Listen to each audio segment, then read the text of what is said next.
Morning everyone. आज हामी पढ्न गइरहेको च्याप्टरको नाम चाहिँ पर्मुटेसन हो। यसमा दुईटा फन्डामेन्ट पर्मुटेसनलाई के भन्न सकिन्छ, नम्बर अफ वेज भनौँ या एरेन्जमेन्ट पनि भन्न मिल्छ। सो यसको दुईटा फन्डामेन्टल रुल्स हुन्छ, प्रिन्सिपल भनौँ। एउटा हुन्छ प्रिन्सिपल अफ मल्टिप्लिकेसन, अर्को हुन्छ प्रिन्सिपल अफ एडिसन।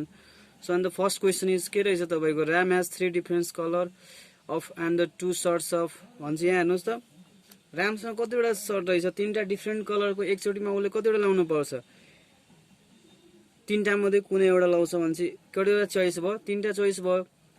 अनि अरू के रहेछ, 2टा सर्ट्स रहेछ, 2टा मध्ये लाउनु त एउटै हो, तर चोइस कति हो, 2टा हो, त्यही भएर 6 वेज भयो। कति हुने भयो तपाईँको। त्यस्तै प्रिन्सिपल अफ एडिसनमा हेर्नुहोस् त के हो, लेट देयर आर 4 बसेस roots and 3 train bus roots. अब तपाईँ कुनै एबाट बी ठाउँमा जानु भइरहेछ।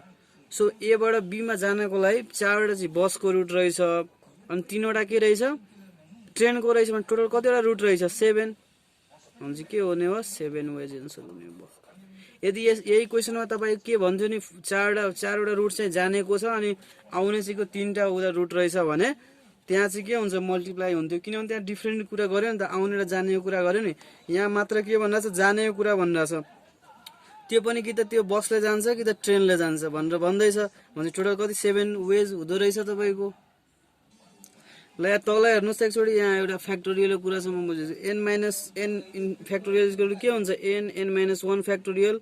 अब यसलाई म जस्तै 4 फ्याक्टोरियल तपाईँलाई कतै लेखाएको छ भने के लेख्नुहुन्छ, 4 इन्टु 4 माइनस 1 यसरी लेख्न सक्नुहुन्छ। भने के भयो, 4 इन्टु 3 फ्याक्टोरियल। ठ्याक्कै भएको भएन, एउटा घट्दै जान्छ भने 4 फ्याक्टोरियल छ भने के लेख्न सक्नुहुन्छ, 4 3 2 1 यो हुन्छ। त्यस्तै 5 फ्याक्टोरियल छ भने के हुन्छ, 5 4 3 2 1 हुन सक्छ तपाईँको।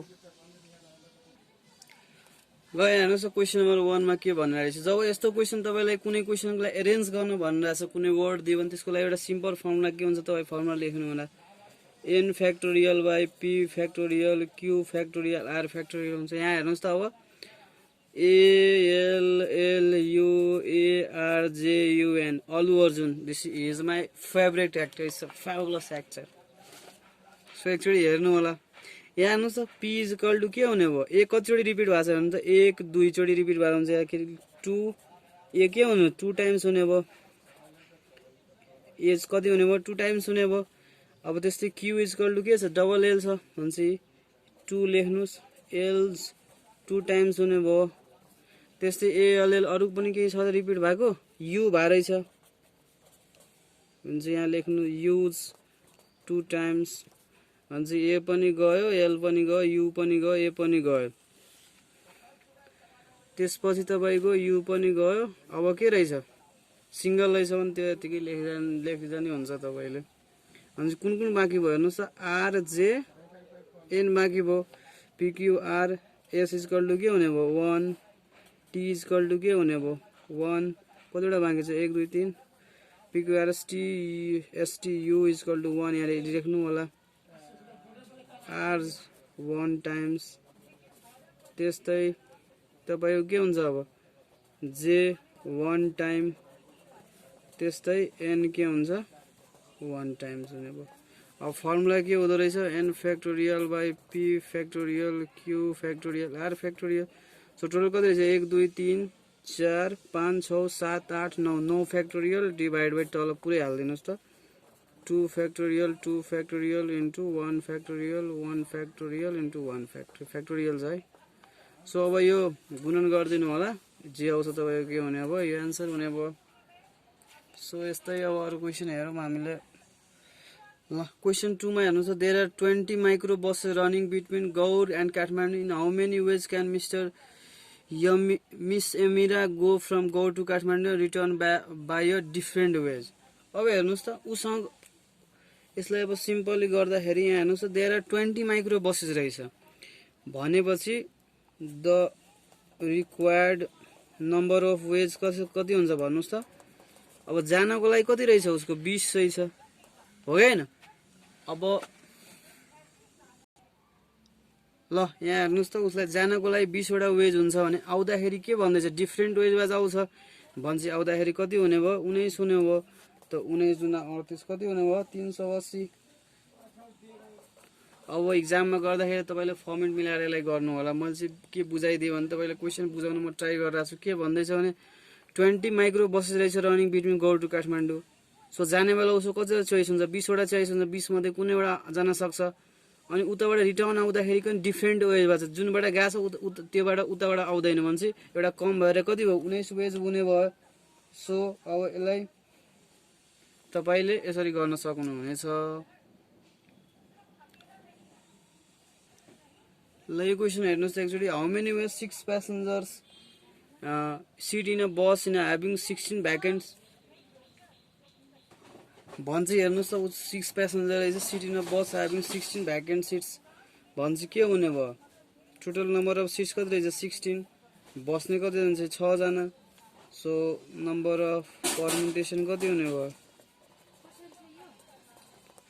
पर्मुटेसन इक्वल टु के हो एनपिआर भन्छ 16p6 हुने भयो तपाईँको भन्छ 60 फ्याक्टोरियल बाई के हुने भयो 16 माइनस 6 फ्याक्टोरियल भन्छ के हो 16 फ्याक्टोरियल बाई 10 फ्याक्टोरियल। अब के लेख्नु 16 into 15 into 14 13 12 11 into 10 factorial by कति हुन्छ, यो क्यान्सल भयो भने जे बाँकी भइरहेछ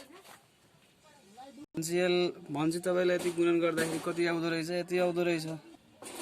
ल यो क्वेसन हेर्छ how many numbers of 4 digits can be formed with the digits 2 3 4 5 6 7 if none of digits use being repeated. कुनै पनि भन्छ हामीसँग 1 2 3 4वटा प्लेस छ होइन, भन्छ 1 2 3 4 5 6 भन्छ। फर्स्टको लागि कतिवटा चोइस हुन्छ 6 5 4 3, यो डाइरेक्ट तपाईँको एन्सर पनि आयो। अब यसलाई तपाईँले फर्मुलाबाट पनि गर्न सक्नुहुनेछ भन्छ। हेर्नुहोस् त जस्तो तपाईँले फर्मुलाबाट गर्नुभयो भने एन इक्वल टु कति हुने भयो 2 4 6वटा हुने भयो। अनि कतिवटा बनाउनु पर्छ,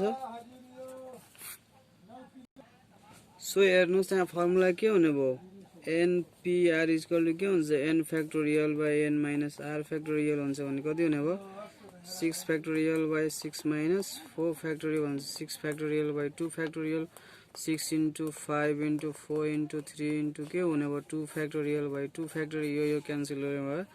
हेर्नुहोस् त दुइटै एन्सर सेम छ कि छैन।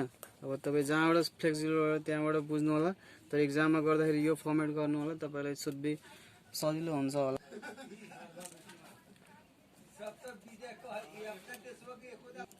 सो यो क्वेसन हेर्नुहोस् in how many ways can be the letters of the word daughter can be so that the vowels may be never be separated भन्छ DAUGSTER छ होइन। सो यहाँ हेर्नुहोस् त भवेल कुन रहेछ 1 2 3टा भवेल रहेछ। सो 1 2 3 4 5 6 7 8 भन्छ 5वटा के भयो कन्स्ट्यान्ट भयो।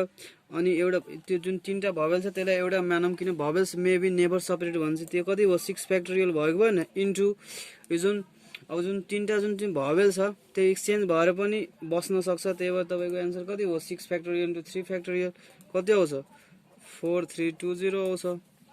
अब यसलाई गर्दाखेरि पहिला के गर्नुहोस् भने तपाईँले अलिकति ल्याङ्ग्वेज के लेख्नु भने चाहिँ देयर आर 5